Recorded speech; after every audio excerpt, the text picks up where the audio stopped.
হ্যাঁ গাইস, আসসালামু আলাইকুম।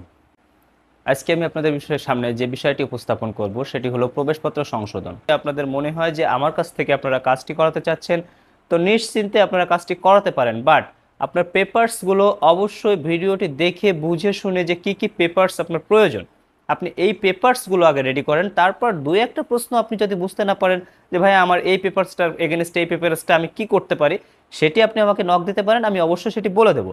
আপনি যদি আমাকে ফোন করতে চান, আমি অবশ্যই একটা স্ক্রিনে দেখেন ফোন নাম্বার দিয়ে দিচ্ছি। তবে আমি আপনাকে এতটুকু নিশ্চিত দিচ্ছি যে আপনি যদি ভিডিওটি দেখেন ভাই সুন্দরভাবে, আপনার কাজটি আপনি নিজেই করতে পারবেন। তো ধৈর্য ধরে ভিডিওটি দেখতে থাকুন। আশা করি আপনারা এই ভিডিওর মাধ্যমে পুরোটাই ক্লিয়ার হয়ে যাবেন যে আপনি কিভাবে আপনার অ্যাডমিট কার্ডটি সংশোধন করতে পারবেন, কিভাবে আপনি আপনার অ্যাডমিট কার্ডটা আপনার হাতে পাবেন, কি প্রসেসের মাধ্যমে আপনাদের কাজটা করতে হবে, কোন কোন পেপারসের প্রয়োজন হতে পারে, আপনাকে কত টাকা ফি জমা দিতে হবে, ডিটেলস আমি আপনাকে এই ভিডিওর মাধ্যমে পুরাটাই জানিয়ে দেব।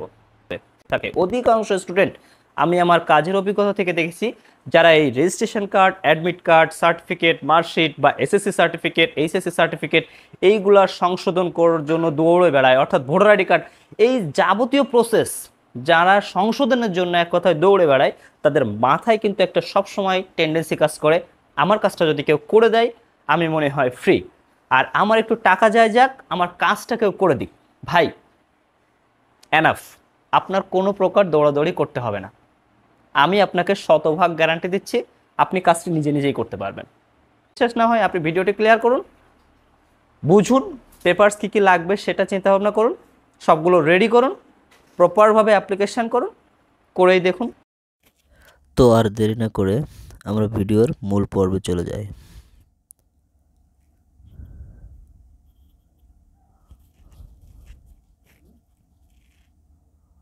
আপনাকে প্রথমে যে কোনো একটি ব্রাউজার ওপেন করতে হবে, দেন সেখানে লিখতে হবে nu.ac.bd। সেখান থেকে চলে আসবেন, এই যে দেখতে পাচ্ছেন student log in. Student log ইনে ক্লিক করে আপনি রেজিস্ট্রেশন কার্ড সংশোধনের সময় যে আইডি পাসওয়ার্ডটি ছিল সেই সেম আইডি পাসওয়ার্ডটি দিয়ে কিন্তু এখানে লগ ইন করবেন। লগ ইন করার পর আপনারা দেখতে পাবেন যে ফোন নাম্বার এবং যে জিমেল আইডি আপনারা ব্যবহার করছিলেন সেটা এখানে শো করবে। তো আপনি এখানে একটা নতুন সিস্টেমে যে সেন্ড ওটিপি অপশন রয়েছে, সেই নতুন সিস্টেমে কিন্তু লগ ইন করার পরে আপনাকে অবশ্যই ওটিপি দিয়ে ভেরিফিকেশান করতে হবে। তো আপনি যে ফোন নাম্বারটি দিয়ে সেই সময় রেজিস্ট্রেশনটি করছিলেন, আপনার দেখা যাচ্ছে এখানে সেই ফোন নাম্বারে কিন্তু একটি ওটিপি সেন্ড করা হয়েছে। আপনার জিমেল আইডিতেও কিন্তু ওটিপিটা দেওয়া হবে।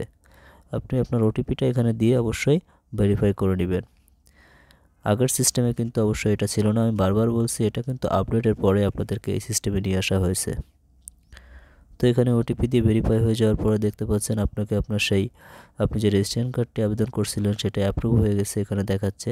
অর্থাৎ আমরা প্রথম ভিডিও যে রেজিস্ট্রেশন কার্ডের সংশোধনে আবেদন করছিলাম সেটি কিন্তু অ্যাপ্রুভ হয়ে গেছে। তো এখান থেকে আপনারা যাবেন এক্সামিনেশান সার্ভিস। এক্সামিনেশান সার্ভিসের অ্যাপ্লাই না বটনে গেলে আপনারা অ্যাডমিট কার্ডের অপশনটি খুঁজে পাবেন। তো আমি এখানে এক্সামিনেশান সার্ভিসের অ্যাপ্লাই নাতে ক্লিক করে এখানে 1 নম্বরে দেখতে পাবেন আপনারা অ্যাডমিট কার্ড কারেকশান। সার্ভিস মেনুর 1 নম্বরে এখানে দেখেন সার্ভিস ফি 500 টাকা দেওয়া রয়েছে। তো এখান থেকে আমি অ্যাডমিট কার্ড কারেকশান এটি ক্লিক করে দিচ্ছি। দেখতে পাচ্ছেন আমার অ্যাডমিট কার্ড কারেকশানের ভিতরে ঢুকে নিয়ে যাচ্ছে।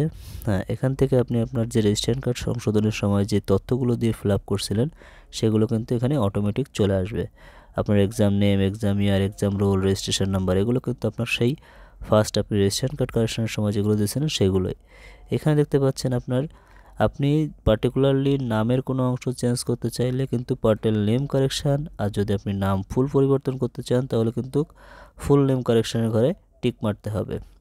অর্থাৎ আপনি যদি নামের কোনো অক্ষর চেঞ্জ করতে চান তাহলে প্রথম অপশানটি পার্টেল নেম কারেকশান অপশান, আর যদি পুরো নাম চেঞ্জ করতে চান তাহলে ফুল নেম কারেকশান। নিচে দেখতে পাচ্ছেন আপনি নামের কোন অংশগুলো চেঞ্জ করবেন, ফাদার, মাদার বা আপনার নিজের নাম, যে ঘরটা আপনি টিক দিয়ে দেবেন সেটা কিন্তু আপনার লেখার জন্য এখানে ঘরটি জায়গা করে দেবে। অর্থাৎ আপনি যে অংশটা চেঞ্জ করতে চাচ্ছেন সেই অংশটাই কিন্তু আপনার আগে বক্সে টিক দিয়ে আসতে হবে। আপনারা দেখতে পাচ্ছেন আমি যে বক্সটিতে টিক দিচ্ছি আমার কিন্তু সেই বক্সটি এখানে শুধুমাত্র লেখার জন্য ওপেন হচ্ছে, আদারওয়াইজ অন্য বক্সটি কিন্তু ওপেন হচ্ছে না।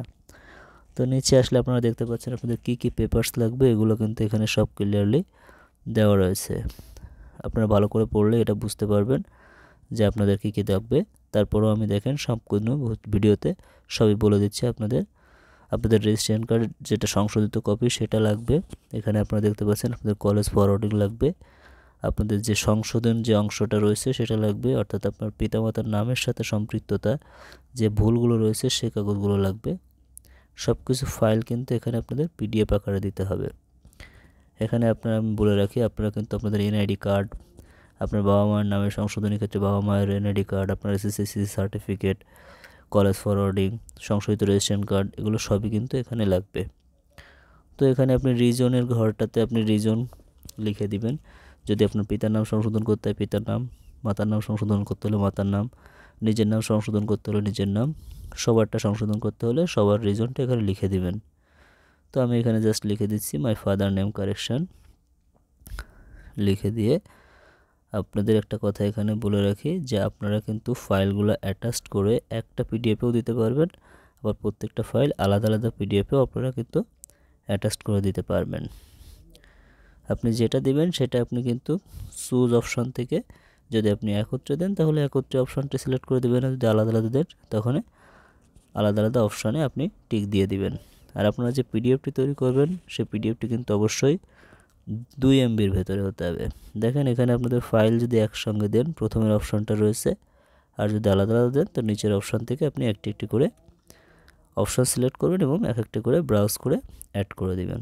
তো লাস্টে আপনি প্রিভিউতে ক্লিক করবেন, সব কিছু ঠিকঠাক আছে কিনা আরেকবার দেখে নেবেন, দেন আপনি সাবমিটে ক্লিক করবেন। সব কিছু একটু ভালোভাবে চেক দিয়ে তারপর সাবমিটে ক্লিক করলে আপনাকে পরবর্তী পেজে নিয়ে যাবে। তো দেখতে পাচ্ছেন আমাদের পেজটি এখন লোড হচ্ছে, কিছু সময় নেবে এখানে। হ্যাঁ, ফাইলগুলো যেহেতু সবগুলো অ্যাটাচড হবে তারপর সাবমিট হবে। এখানে আপনাদের কিছু সময় নেওয়ার পরে দেখেন আমাদের ফাইলটা কিন্তু সাবমিট হয়ে গেছে।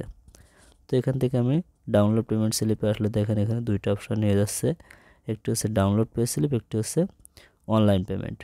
আপনারা পেমেন্ট অনলাইন করতে পারবেন, আবার পে স্লিপ নিয়ে ব্যাংকেও টাকা জমাতে পারবেন। তো এখানে আমি অনলাইন পেমেন্টে চলে যাচ্ছি। দেখেন অনলাইন পেমেন্টে যাওয়ার পরে আপনাকে যেতে হবে মোবাইল ব্যাংকিং।